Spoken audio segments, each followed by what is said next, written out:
stay healthy and everything goes as planned, they don't just put guys in big league spring training games for fun. So he got the opportunity to go down there and play with some major league players. So they obviously are excited about him. And frankly, to draft somebody twice shows, your real interest in him. Okay. So we were around him a few weeks ago. He's a lot bigger. It looks like, what do you think, Blake? Looked like he put on at least 12 plus pounds I was of going to muscle? say 15. Yeah. 15? He looked big. Yeah.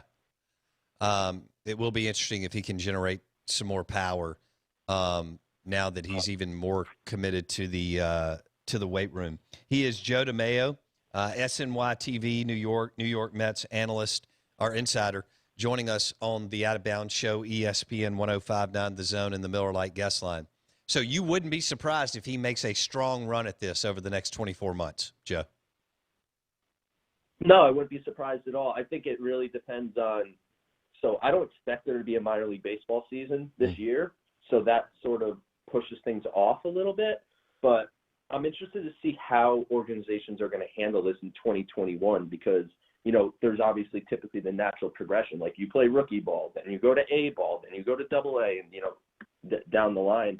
But now that they're sort of skipping this year of development, are they going to just do what they would have done this year? Or with someone like Jake, who certainly will be, I think he'll be probably 24, maybe, at the beginning of next year. Yeah. I don't know his birthday, but I think he'll be 24. And at that point, do they say, okay, 24 is on the older side for single A? Do they just all around just skip single A and he just doesn't do single A at all? He just goes straight to double A. I think that's a possibility. But yeah, over the next 24 months or so, it would not shock me to see Jake in the major leagues. All right.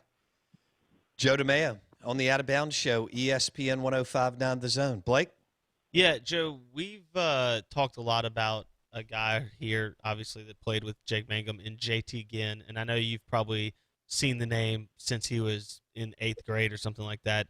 Can you talk about what he turned down, I guess, number 6 overall or number 8 overall from the Dodgers 2 years ago? What does his draft stock look like going into this 5-round modified draft, and how does the MLB typically evaluate a pitcher who showed high elite level talent going into college, but due to injury is now coming out of college with maybe not quite the polish on his name that he did when he was a high schooler?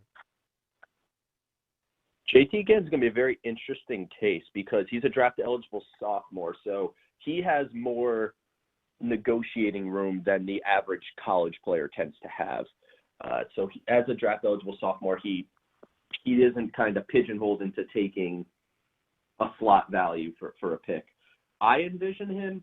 I don't think he ends up going in the first round because he had the Tommy John surgery personally, and I think you're going to see teams kind of generally be a little more risk averse this year in this format and no college baseball essentially. I mean, some teams played a few games, no high school baseball for the most part. So I think you're going to see a lot more risk averse this year. But if JT is willing to sign for late first round value, I think he'll be able to be scooped up and signed, because with the season not happening for the minor leagues, drafting JT and just letting him finish his Tommy John rehab and kind of just coming back next spring really is not going to be much different development than any player you draft. So okay. He's got incredible upside, great stuff. I think he has the ceiling of a number 2 type starter if it all breaks right. But I can envision him falling out of the first, but his signability will certainly play a factor. I think if he tells teams, a number that he's willing to sign for and it's a reasonable number, it wouldn't stun me if he ended up going in the first round towards the end. So he turned down, 2.4 a couple of years ago? Something like that? I think it was right around there, yeah. I forget the exact number, but I don't know if he'll be able to make that up, but at least this year. So that's another thing that he has to weigh. Does he just finish his rehab and pitch next year for Mississippi State as a junior? And if he dominates, then, he's back in the top 5 discussion. So he has a very interesting decision on his hands. I would think he goes, but yeah, I guess it could It could cut both Yeah, ways. You could look at the injury risk. Okay, I already had Tommy John. Do I want to risk it for another $1 million, or do I want to just take the $1 million dive now, get in the pro ball, and work and do my rehab and work on my development there? Not an easy decision, because obviously Mississippi State is a great program that's always contending. So that's something hard to walk away from too. So I'm very interested to see where he goes. He's highlighted on my list as someone I want to see where he goes. Okay. Major League Baseball draft today and tomorrow.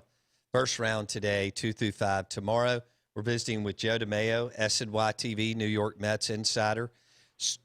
When you were talking about Jake Mangum, and he, along with all the minor league players, will miss this season, so to speak. Do you expect even more games in the fall with the Arizona leagues and the Dominican stuff that they do? I mean, how do you see that playing out, since all the minor leaguers will miss 140 games this summer, Joe? Yeah, absolutely. Right now, from what I'm hearing, is you're going to see an expanded instructional league, which every organization does with all their prospects. So they'll play more inter-squad games and things like that.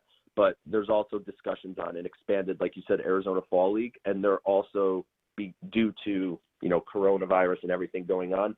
They're talking about also doing a Florida Fall League this year. So that way you have the Arizona one in the fall, which will be very similar, but you'll just get more prospects able to get out there and play. And, that's the exact kind of level that I could see Jake playing at. Mm-hmm. Arizona Fall League, Florida Fall League, they're generally like single A, double A type of players. So I think you'll see an expanded Fall League for sure. So a lot more games in September, October, and November for the minor leaguers in Florida and Arizona. Yeah, I would say so. Okay. Joe DeMayo, New York Mets insider, joins us on the Miller Lite guest line. Blake? Yeah, Joe, this is maybe a little bit more inside baseball than some people. Because I'm a huge baseball guy. I've followed it. Just say it. Done all You're that a baseball stuff. nerd. So I am a super nerd. Yeah, okay. I called minor league baseball for the Mississippi Braves, so I'm in the fold, so to speak, with that. And so I've noticed that the trend for the draft, there's a lot more four-year college guys being picked than international and high school guys in terms of relative to what it was maybe 10 years ago, 20 years ago, stuff like that. When you look at a Mets organization that's taken Pete Alonso, Italian chef and former Florida baseball player, you've got Jake Mangum, Antoine Duplantis in the same draft, 2 SEC guys. Is there a concerted effort to look not only at college but like at a specific region of college players? Does that happen naturally? Do you tend to see the Mets making a conscious effort to go that route, or is that just across baseball, the SEC in terms of college players just tends to put out the most amount of talent? Really more so the last one. I think the SEC tends to put out the most talent. I think they have, on MLB Pipeline's top 50 prospects, I think they have 13 or 14 of the top 50 players in this draft are from the SEC. So the SEC consistently churns out big-time talent. I mean, you have programs like Mississippi State who are constantly contending. Vanderbilt is routinely one of the top programs in the country. So the SEC is always churning out big-time talent.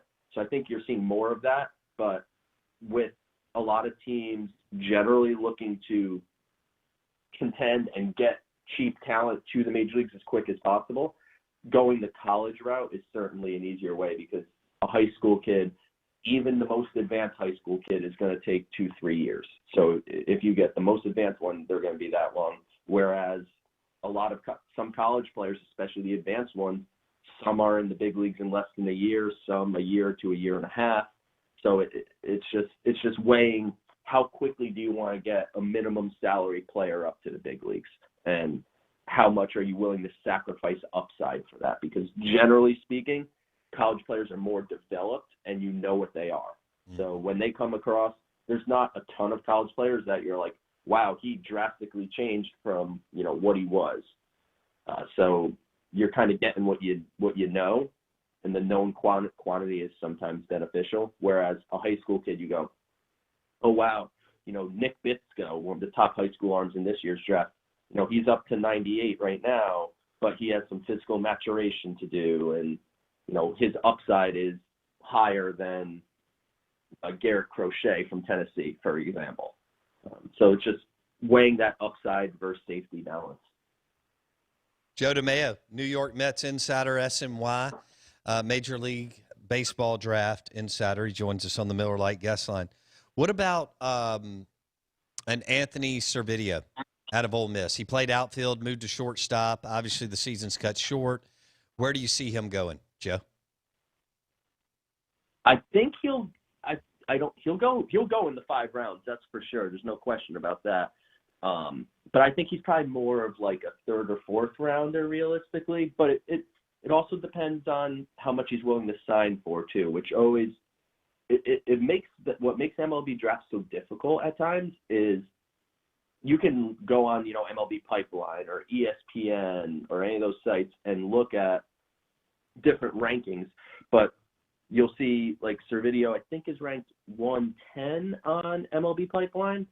Yeah, they just look. He's ranked 110th, but if he's really signable, he could go top 65.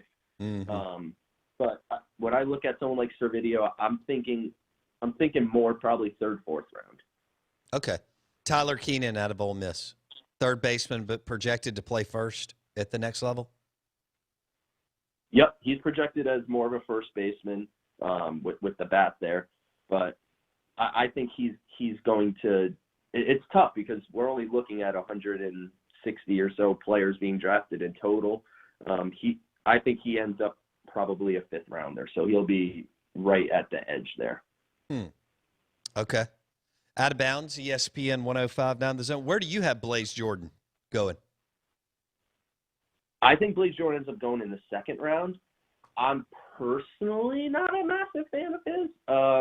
I think he's just a first baseman. He's got insane power, some of the best power in the entire draft, but kind of the rest of his game needs a lot of work. So I'm not the biggest fan in the world, but you certainly can't teach someone that could hit the ball like he can. I'm not his biggest fan, but I expect he'll go 2nd round, and I would be a little surprised if he ended up at Mississippi State. Okay.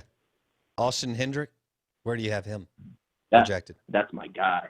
Okay. That's my guy. I think Austin Hendrick, to me, is a top 10 player in this class. I love him. Love the player. He reminds me a little bit of Jared Kelenic, who the Mets drafted a couple of years ago and foolishly traded away. And it makes me sad every day seeing how good he is, and Edwin Diaz and others stink.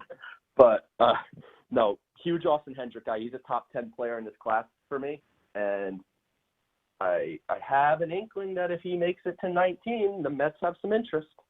Oh, because his signability is certainly something that's going to be a little more difficult with this format, with the 5-round format. There's less room to manipulate your bonuses throughout the draft.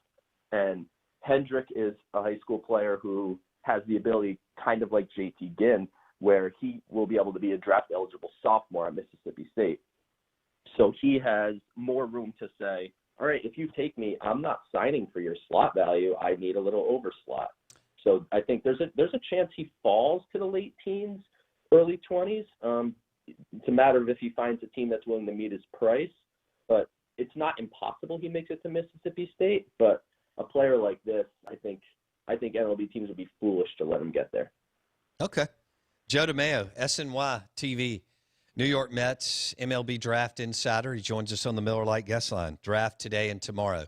I've got about a minute and a half here, Joe, as we wrap it up. Who has the best front office right now in Major League Baseball as far as evaluating and drafting and developing players? For years I hear about the Cardinals and I guess Tampa Bay and some other teams. Who has the Cardinals best? Are good. Okay. For my money, it's the Dodgers.